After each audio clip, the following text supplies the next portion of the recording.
nominating committee will be asking Susie those questions. All right. Thank you, April, for that great introduction. I'm Megan McQuarrie, previously Megan Martin. So that's why I basically put my whole name in everywhere so everyone remembers who I am. All right. So moving into your first question, Susie, we have, in your application, you said that you manage conflict resolution by maintaining the status quo. Maintaining the status quo is to keep things the way they are. So how will you handle change when it is being demanded by our members?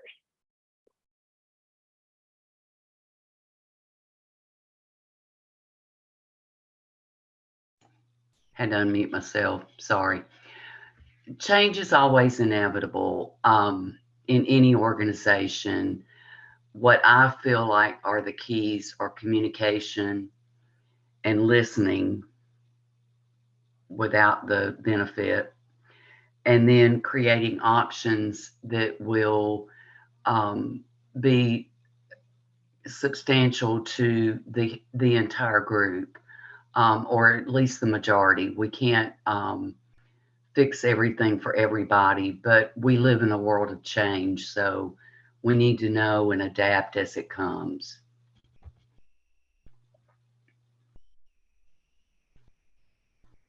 Fabulous. All right, for your second question, we said, the last time you served as national president was as a member of NEB. We have since transitioned to a more traditional nonprofit board of directors, which focuses on strategic planning and direction rather than operations focused. Would you consider this to be more or less effective than the NEB model, and why? Well, I think the strategic planning and direction for our future is very effective in OPA, much more so than the operational part of it, because we can adapt to different changes at the university levels and within our communities and our ever-changing world. So I think it's a better formula for all of us to succeed. Thank you. All right, your next one is, you've mentioned several times that you are running because you want to ensure that the paid staff are regularly reviewed and paid on a regular scale. What is your understanding of the review process for paid staff now, and what concerns do you have about the pay for Omega Phi Alpha contractors? Well, in my video statement that I did earlier, and also in the last town hall meeting, I did say we need to make sure we have evaluations for paid staff, because that's a standard operating procedure in any organization. I didn't know that we had a review process in place. Penny just shared that. As for the contractors with OPA, I just want to make sure that our organization is getting the best products and services that we can, based on our budget and what we can offer and get based on our financials. Thank you. For your next question, you have emphasized financial stability as a part of your platform. Do you believe that the transition toward creating more paid staff positions at a national level is financially stable? If not, do you have a plan for how you would approach recruiting national volunteers to serve on the operational leadership team? And do you have a plan for how you would manage the daily operations of the sorority without paid staff? Wow. Yes, sorry, that was a big question all at once. Yes, it was. I would love to have more paid staff within our organization. The thing that we need to look at is to provide a financial forecast and look to see how many positions we can pay for, and then how long we can sustain that. I don't want to say, let's fund every position we can, and then all of a sudden we don't have the money to pay those positions because that would hurt our organization as a whole. So financial forecasting is the most important thing to see how many paid people that we can have on staff. And I would love it if we had as many as possible, but we just need to look at the numbers. As far as volunteers to work with the operational team leaders, OPA it's based on friendship, leadership, and service. And I said this in my video, and I said it again in the town hall meeting, that our operational leadership teams, they need to know the strategic vision of the organization in order for them to be able to guide the operations of the organization. So as based on that, once we know that everybody's in place, we need to reach out as friendship, leadership, and service to those that might fit in those different volunteer positions that we have. Do I have a plan if we have to go back to managing operational day-to-day things without a paid staff? No, I just don't.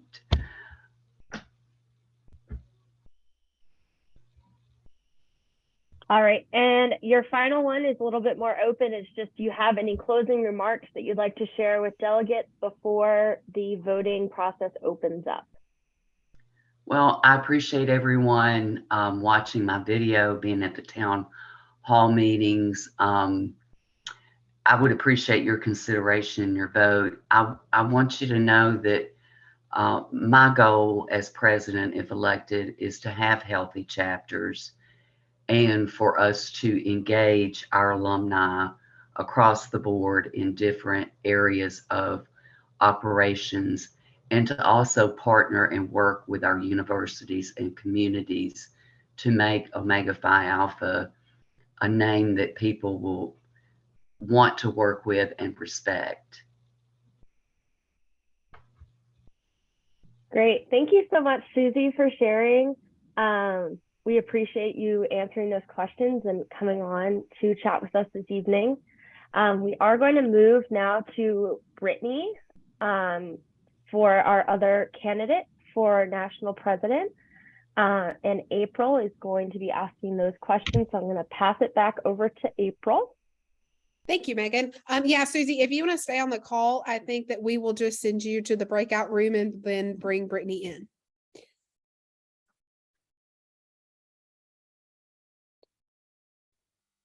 I will wait just a minute for the.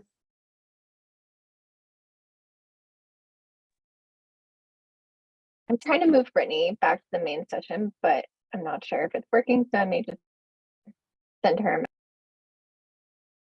Okay, we have Brittany back.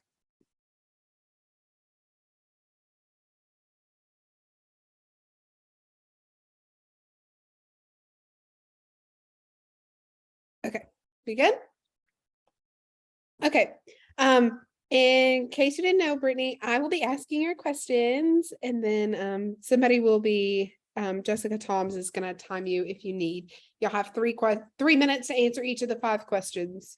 Okay. So go ahead and starting off with the first question. How have you and the board of directors incorporated feedback from volunteers on the operational leadership team? Excuse me. Well, I think there's multiple ways that we've done this. The DEI, if I can speak, team, the budget that was created for them and some of the processes and things that were developed were done directly based off of feedback that we received from them. Many of the procedures that we have and changes that we've made to procedures that we already had are done based off of feedback that we get from the OLT volunteers. And in fact, and one of the things that we did specifically was the expansions manager position that was created specifically based off of feedback that we've received from them. And the national partnerships, that was something that that idea was stemmed from feedback that we've received from them. So we very actively try to take feedback and ideas that we get from everybody, but specifically from the OLT leadership to do things that will make the organization more sustainable, make processes and procedures more efficient, and hopefully make everybody a little bit happier. Okay, that was great. So your second question is, just like the board of directors, members of the operational leadership team volunteer their time to the sorority. How does the board of directors currently show ways of appreciation, and what would you like to see change or stay, or both, the same in the coming 2 years? Well, there's multiple ways that we show appreciation. We just intermittently will send notes of appreciation, whether it be emails, handwritten notes, messages on Slack, things like that, just letting them know that the things that they do are appreciated and it makes our jobs easier. We also have a budget line item in the national budget specifically for volunteer appreciation, gifts and things to help show. So at least once a year, it's either once or twice a year or once or twice a semester. I'm not remembering exactly off the top of my head, but we do have a budget in place to do things for them specifically to show our appreciation. But we really do try outside of that to let them know, it takes, we've all, I think, done some form, I mean, even the board of directors, we are volunteers. So we understand the time and the energy and effort and work that it takes to do these positions. And we really do value it. And we couldn't do anything that we do without our volunteers. So I think we try to do our best to go out of our way to let them know that we really do appreciate that. And I feel like there was another part of that question. I guess moving forward, I would just say, definitely a goal would just to be continue doing that. And also, if possible, to even be able to maybe increase that budget line item so that we could do things that are more meaningful or more impactful to them. Great, thank you. What do you view as your best accomplishment as national president over the past 2 years? It's hard for me to narrow that down to one. It seems to be a recurring theme in my my answers, but I'm going to list a couple probably. One thing that I'm very proud of, and none of these things I will start off by saying are solely because of me. It takes a team to do everything that we do.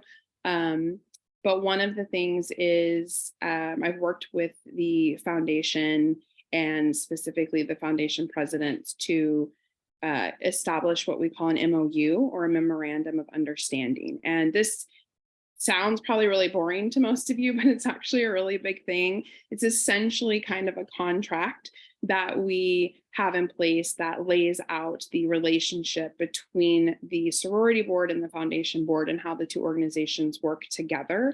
And this is something that has been in the works for the 2 years that I've served as national president already. So it's been something that's taken a long time, and it's taken a lot of effort from both sides to get done. And we have finally got this in place. And I think this is going to be a huge step in moving forward with the foundation being successful as well, and the two organizations working very closely together.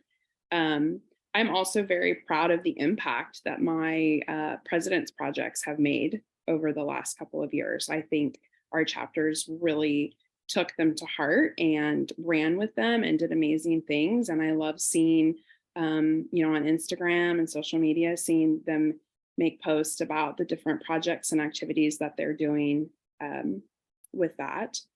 And yeah, so I guess I'll keep it down to 2. Thanks. So fourth question, almost done.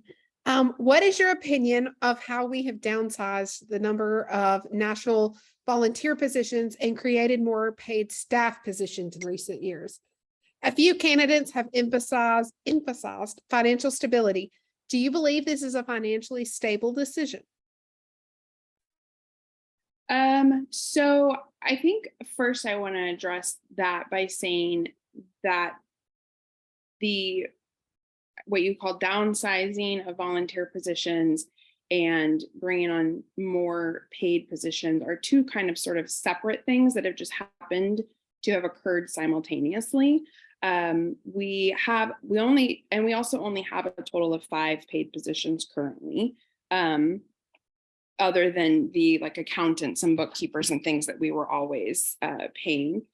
And I think that, so I'm going to kind of address it separately. The paid staff positions, I personally think are a great idea and have proven sort of their worth, in the sense that when you have people who are paid for specific jobs, it really ensures the stability of that job and those things getting done really well. Not to say that volunteers don't, but there's a little more stake in the game, I guess, if you want to put it that way. And as far as the downsizing of volunteer positions, that was not done because of the increase in paid positions. That was done, actually kind of relating back to the other question that was asked, in a result of OLT feedback. And it was done more as a reorganizing of the structure of our organization and finding ways that we could make positions be more efficient and change up the workload so that it was easier for our volunteers and our paid staff to have very specific tasks assigned to them. And as far as how that impacts the financial stability, I think it's extremely stable financially. We've kind of proven that over the last couple of years. And so I think that moving forward, the goal would be, if it's already sort of at this stable level, then the goal is to increase that or take that from a stable level to a level of growth, financially speaking. So I know I've spoken a lot over the past couple of years about us finding other streams of revenue aside from active dues, which is basically, excuse me, what runs our sorority currently. And so, we've done things like, we used to spend roughly $45,000 a year every year that we held a convention. The Nationals was spending that much just to put convention on. And just in our last convention, this current board has knocked that down by half. And our goal is to keep knocking that down and eventually turn that into where it's actually making money. Thank you. Okay. I have a quick, I got a direct message with a question, which I think is a relatively straightforward question for you, Brittany, if you're willing to answer a question on the fly. Sure. The question is, what's been the biggest pain point in your role as national president, and how will you approach it differently if reelected? The biggest pain point, is that what you said? Mm-hmm. Mm-hmm. I think for me personally, I know when I last ran, it was I did talk a lot, and I've continued talking about, as I was doing at the end of that, this finding other revenues. And one of the ways that I had originally kind of thought that we could do that was looking into ways that alumni could potentially be an additional stream of revenue, whether that, and we'd kind of looked into, having the alumni chapters that we had at the time, looking into like, do we need to have those be set up and established more like the active chapters are, where there's dues that are paid and things like that. And in doing that was kind of where we discovered that in order to do that, there had to be a lot of things set up in a very specific way, and they were not set up that way originally. And that they were being operated in ways that were not following IRS rules. And that, of course, as you all know, led to the very difficult decision of having to sort of stop alumni chapters in any official sort of capacity.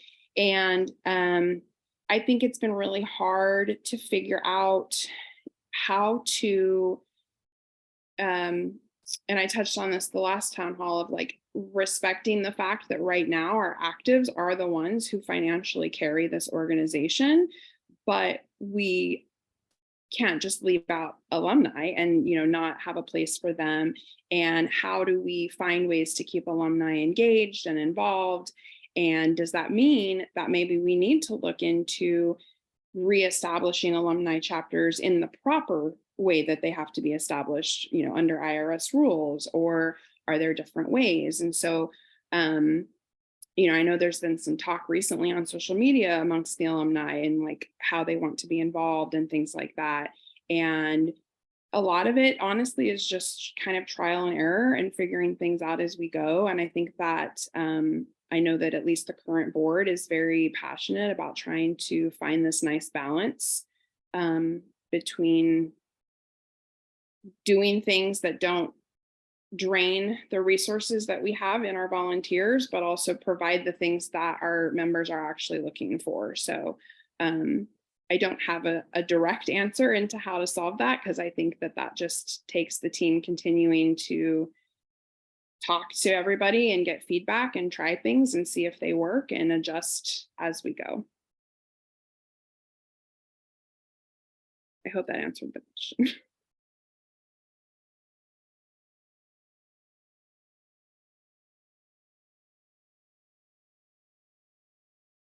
Do you have one more question for Brittany, April?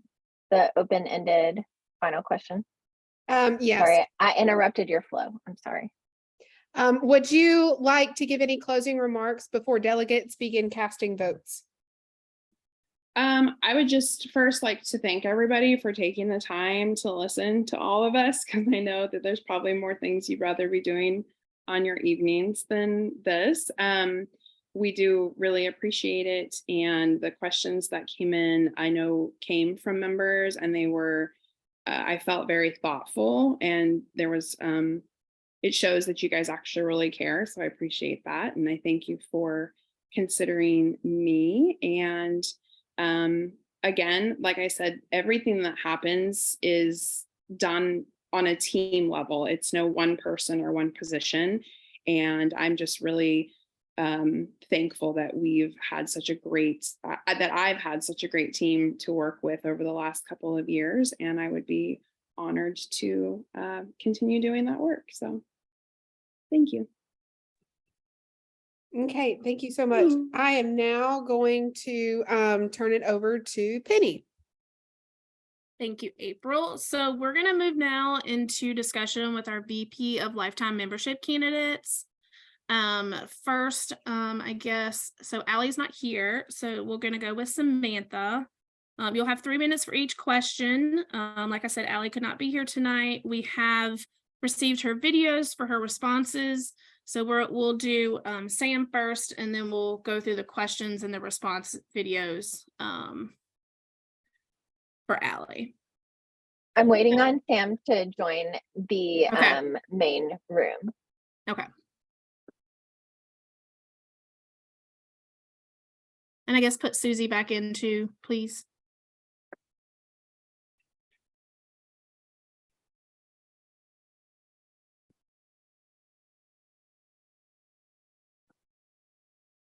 I think I've closed the room.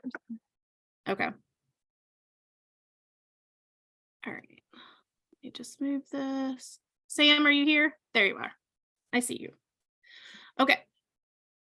I don't know if you know, you have 3 minutes for each question. So your first question is, in your video, you mentioned your desire to uncover and evaluate how to re-engage members to contribute to the organization. Can you share more about your ideas on this subject? Yeah, definitely. Thank you, Penny. So I think the first step in strategizing towards any goal or vision is to first uncover and evaluate the current state of things. So something in the line of work that I do, I work in a very strategic oriented business, trying to strategize for food companies. And something we like to do is take the temperature of what's happening now so that we can improve health and well-being of the organization for the future. So keeping that in mind, I think for membership, that is for us to be able to understand the needs and desires of our members. We can try to understand what ways we can fill gaps or serve a purpose, whether that's for potential new members, current members, alumni. And I see this being executed in a number of ways. So one, we can ensure that we're asking robust and thoughtful questions in routine surveys, which I know this is something that the organization does already. But if I had to guess from experience with surveys, I would expect low participation or maybe minimal answers in surveys. And so I think a better approach or a second approach would be to actually convene a series of roundtables. And this would allow us to hear from members who are passionate about specific topics and really dive much deeper than what a survey could uncover. And so this could be by region or by topic. And I think just by hosting these meaningful discussions, we could provide that opportunity for members to help deliberate and would help the board just better provide strategic direction and guidance for the OLT to execute upon from there. Perfect. Thank you so much. Your second question. In your application, you said everyone's voice matters when it comes to conflict resolution. How do you hope to assist active members and chapters experiencing internal conflicts that sometimes lead to disassociation? Yeah, so I think what this partly comes down to is ineffective communication, and usually ineffective communication results in misinterpreted messages. It leads to misrepresented thoughts, opinions, ideas. So every person involved should feel like they have the opportunity to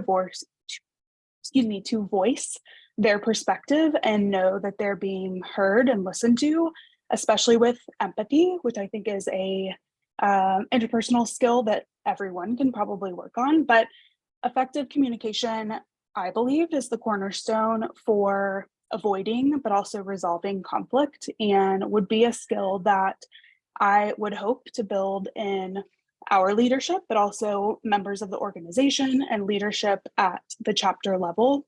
So I think in addition to approach conflict resolution is to utilize negotiation. And I think negotiation is an underutilized tool when attempting to resolve conflict. So there's lots of different scenarios I could imagine playing out, and these conversations could be vastly different, where disassociation might be the outcome. So it's hard to give a concrete example of how assistance would be offered, but I think taking each of those unique situations and applying this approach of effective communication, negotiation, empathy, humility, reminding everyone to have an open-minded conversation, just kind of bringing everyone back to the purpose of that conversation as well.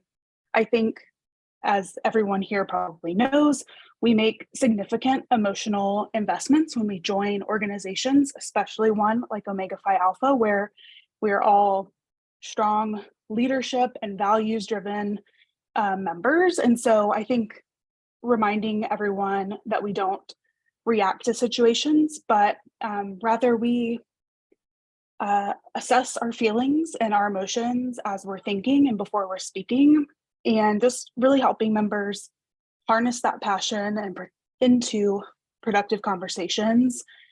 My role would just be to support those members through all of these considerations, taking into account backgrounds and perspectives and everything that each member brings to the table. Awesome. Thank you so much. Your third question is, do you believe that the national organization needs a membership team to aid chapters with their recruitment and new member period?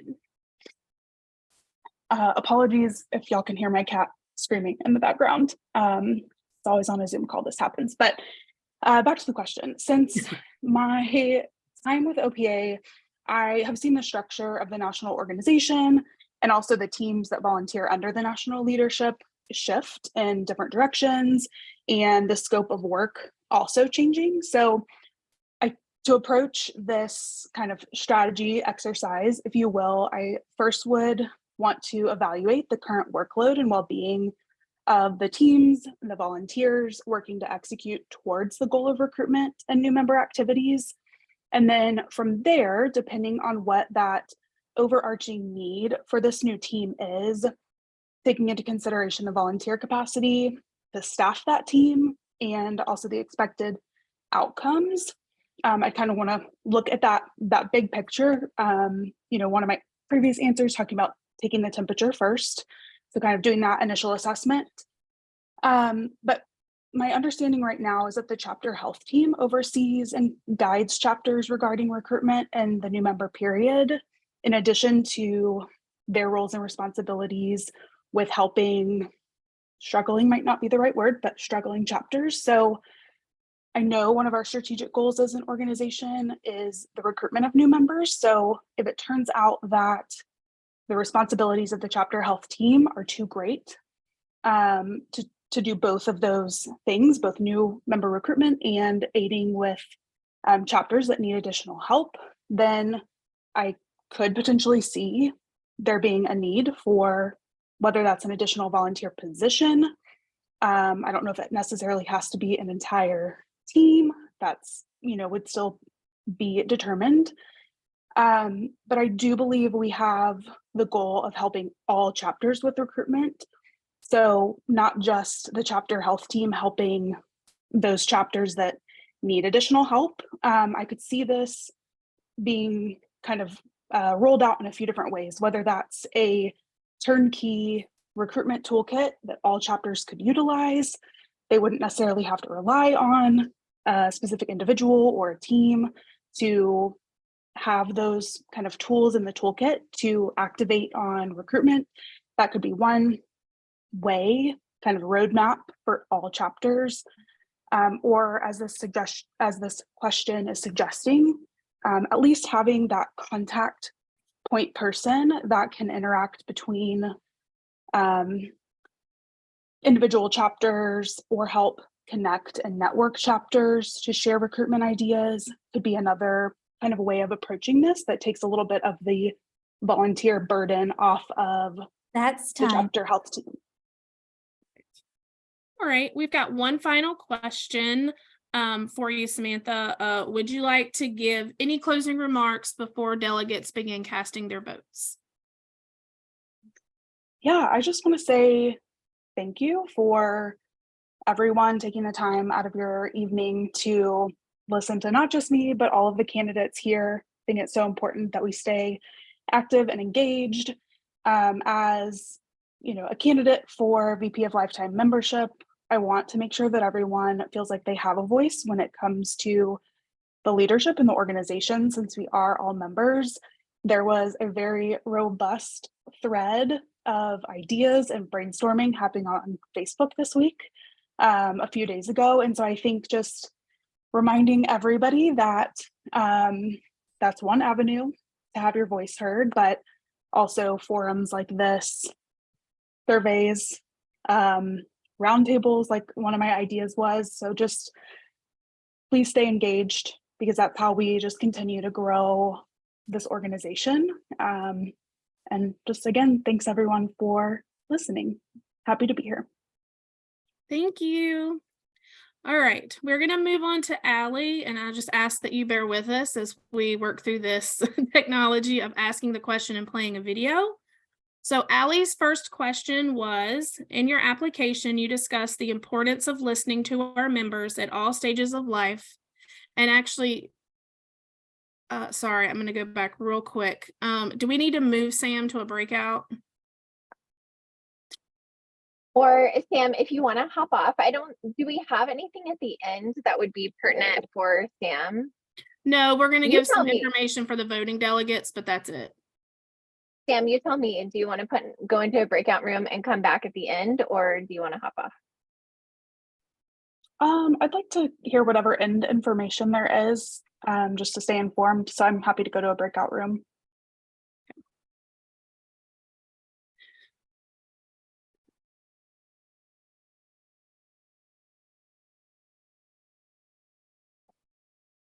All right. Let's see. Let me move this thing off my screen so I can see all your beautiful faces. What was the question that you, the first question for Allie? I have all her videos up. Yeah, I'll repeat it. In your application, you discuss the importance of listening to our members at all stages of life to improve our organization. Can you share about a time that member opinions have impacted your view of the organization and set a strategic goal for you to pursue?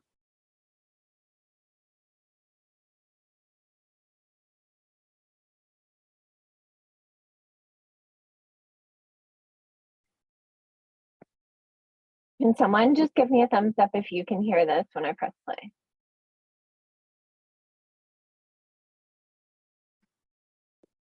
Did you share your sound?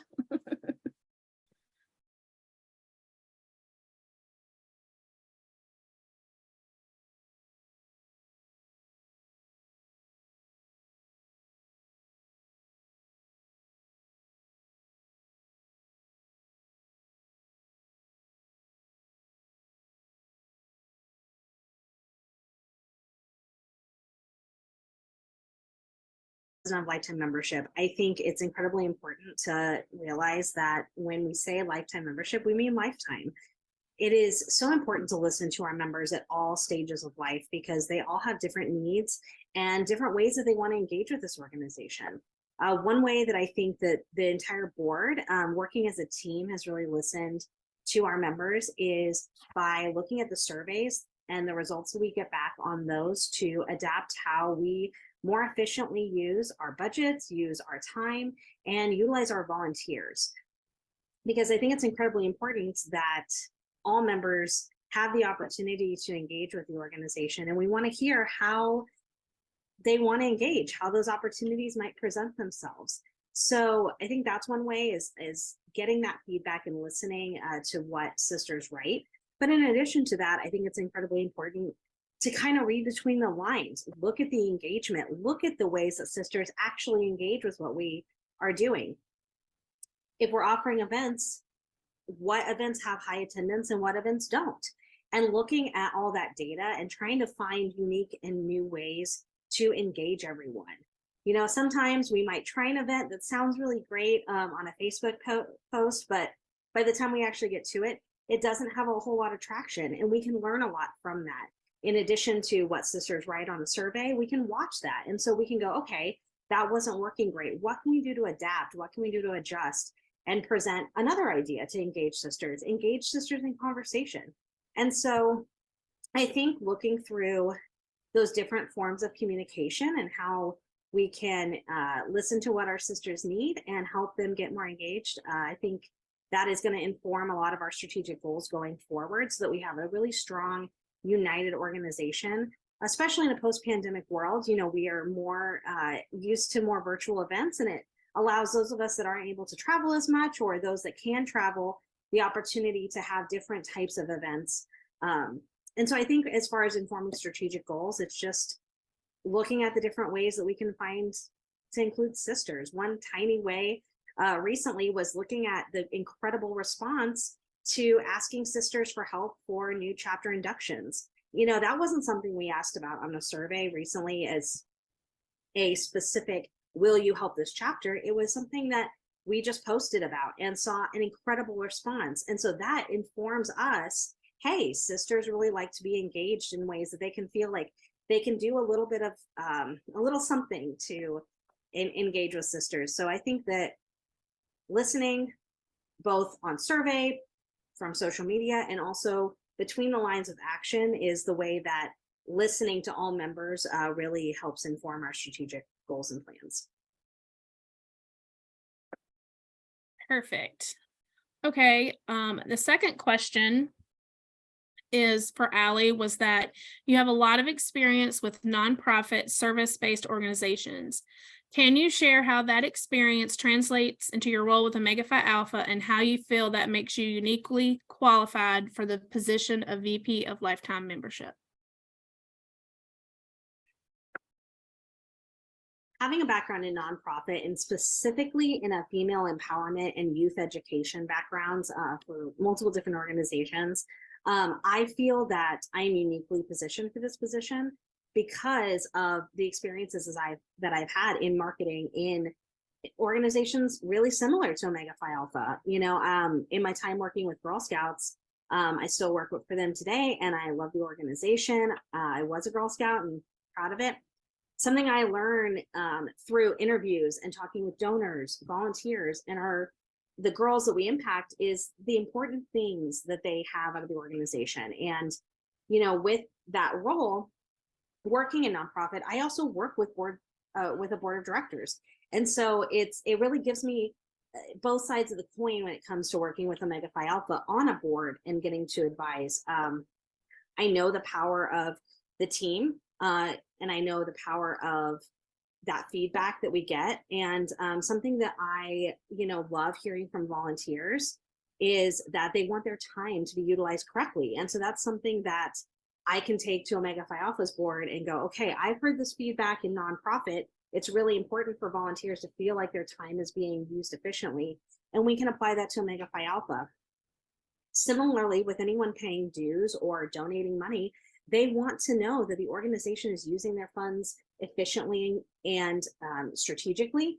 And I love being on a board that is a top priority. And so I'm able to, take firsthand real world knowledge of donors saying, hey, I want to donate to an organization where I know my money is being utilized well. And I love working on a board that does that. And I love being able to, find unique ways that we can be in an organization and go, okay, how do we get the most bang for our buck? And also not being afraid to cut things if we need to for the financial stability of the organization, because I know how important that is to donors and to members, just from my experience as nonprofit. They're okay with us looking at the data and going, hey, these are resources that are being utilized. Let's reallocate those funds somewhere else. And that's why they keep giving, specifically to Girl Scouts. I have large donors that I would interview that would say, yeah, I give a lot of money to this organization because I know it's used efficiently. So I love working on a board that I know is streamlined and works in that same manner. And so I think I bring not only the volunteer feedback, the experience in nonprofit, but also understanding the partnership with paid staff, with volunteers, and how all of that all works together, that I think is so important for our organization. We have so many incredible members from all walks of life, and finding those unique ways to provide empowerment for all of our members is what I think I bring to the table, having worked in nonprofit. All right. Next question. Do you believe that the national organization needs a membership team to aid chapters with their recruitment and new member period?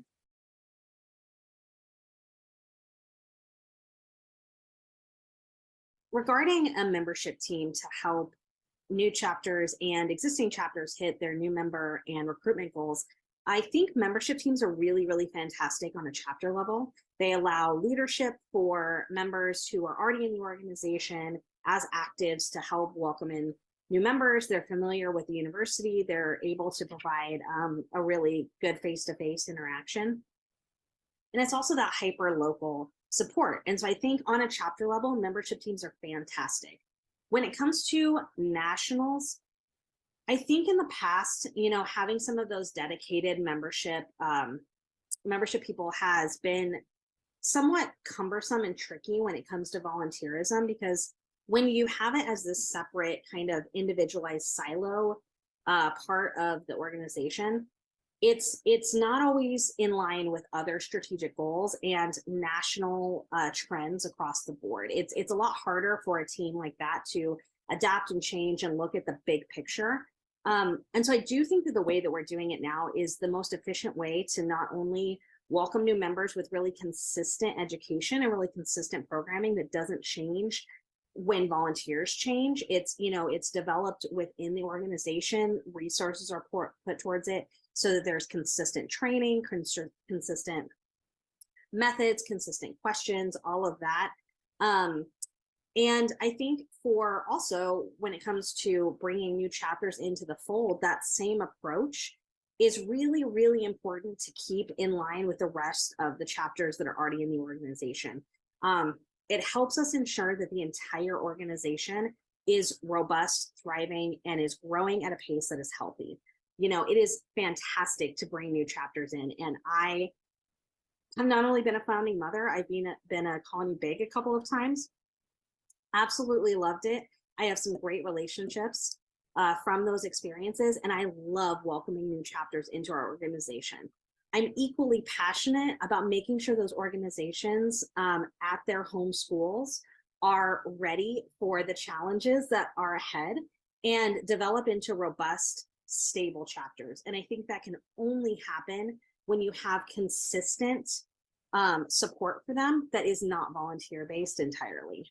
So I do think a separate membership team is a way that we've done it in the past, but right now where we're at in the organization, I think it's a lot more important to focus on overall organizational health, making sure that when we welcome new chapters in, as well as new members, they are included in a strategic plan. We want to make sure all chapters are hitting these certain goals. And we also have fantastic resources available in OPA portal that we can invest in, we can look at, we can make sure to adapt. And by having that all kind of folded into more of a national team type of strategy, I think overall it just improves the training we are able to provide, and it keeps things more consistent from year to year versus sometimes having challenges with volunteers, with time commitments, and also with changeover. So I personally am really in favor of having robust chapters that we look at from a strategic national viewpoint.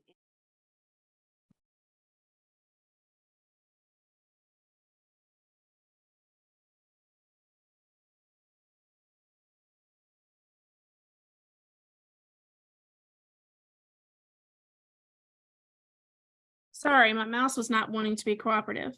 It doesn't look like we have the video for closing remarks. So what we will. Why do we have another video about this, an inclusion question? Oh, sorry, I can play, the question is at the beginning. I don't know this question, but I'll play it. Okay. Okay, so I'll pause it here so we can read it.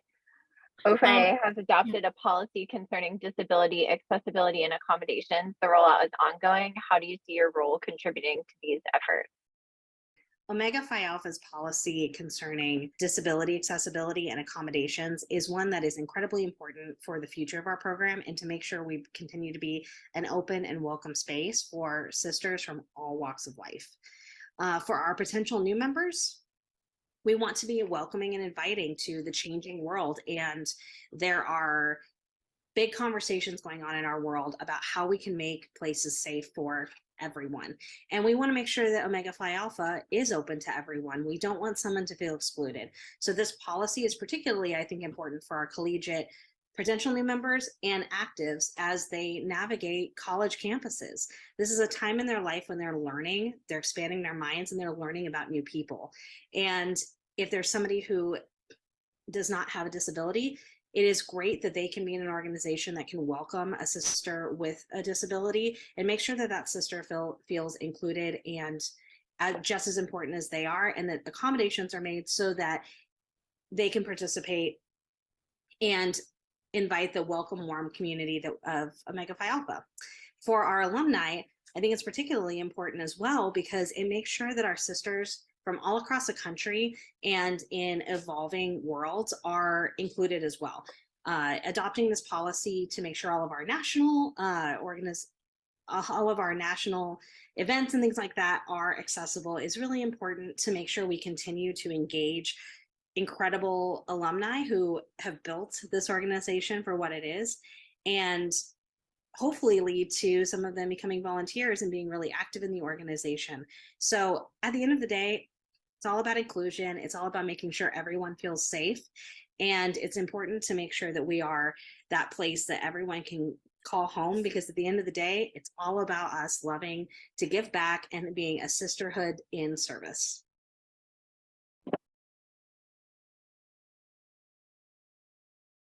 All right. Thank you. I think what we're gonna do now is bring Susie back in. Brittany, we may ask you to step out for a second while we ask an audience question that came in. So if Alyssa is there and she can make that happen. I'm bringing Sam back in right now. Okay.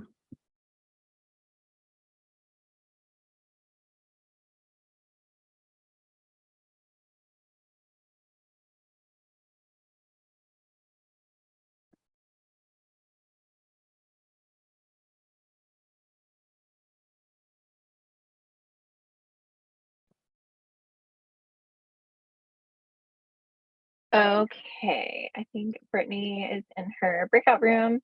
The question that was submitted for you, Susie, is what sets a good board president apart from a great one is leading the sitting board members and their collaboration with their adjacent committees. What is your vision for leading the partnership between the National Sorority and the Foundation and ensuring both parties are collaborating effectively and unified in the same fundraising goals?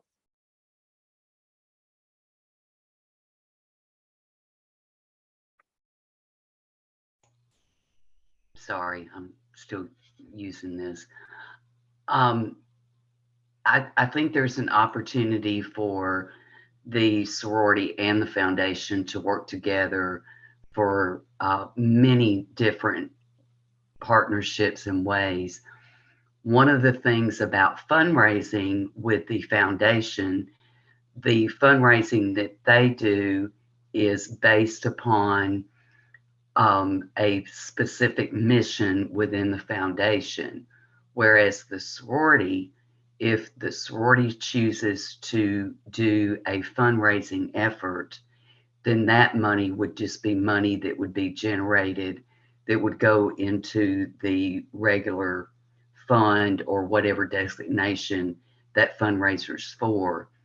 I think there is opportunity for us all to work together and build something together that can help both of us prosper. The difference between being an okay leader and a great leader, I'm not sure, but you got to learn to be the person that will be able to get down and pick up the trash or lead the organization. And there can't be somebody that thinks I'm the president or I'm the leader and therefore I'm better and you're going to do this because that's your job. That's not fair. And that's not fair to anybody as an individual. We've all got a place in Omega Phi Alpha. We need to respect each other, respect our gifts, and use them for the betterment of both parties.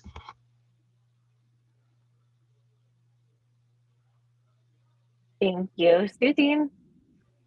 I'm going to bring Brittany back, and I don't know if were there any questions that didn't get answered that we need to make sure. Penny, I'm asking you. Sorry, you were kind of moderating.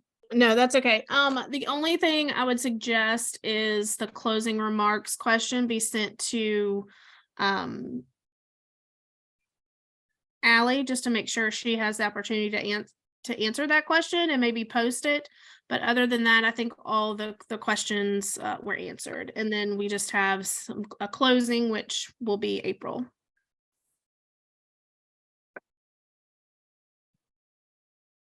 Okay, is everybody back in? Okay. So first off, Marlene, I'm sorry, not to interrupt, April. Marlene, it looks like, do you have your hand raised? oh, okay, I see it now. Go ahead and, do you have a question, Marlene? Go ahead and unmute. I put it in the chat room. I am chair of the board of another foundation, and we got in trouble with too much collaboration with our parent organization. And I think Omega Phi Alpha has to be very, very careful when it comes to collaboration between the organization and the foundation, or the IRS is going to come after us. Thank you for that information. Okay. So on behalf of the nominating committee and Alyssa and the rest of the people involved, I think we first want to thank everyone, first of all, for being not only here tonight, but at the last town hall.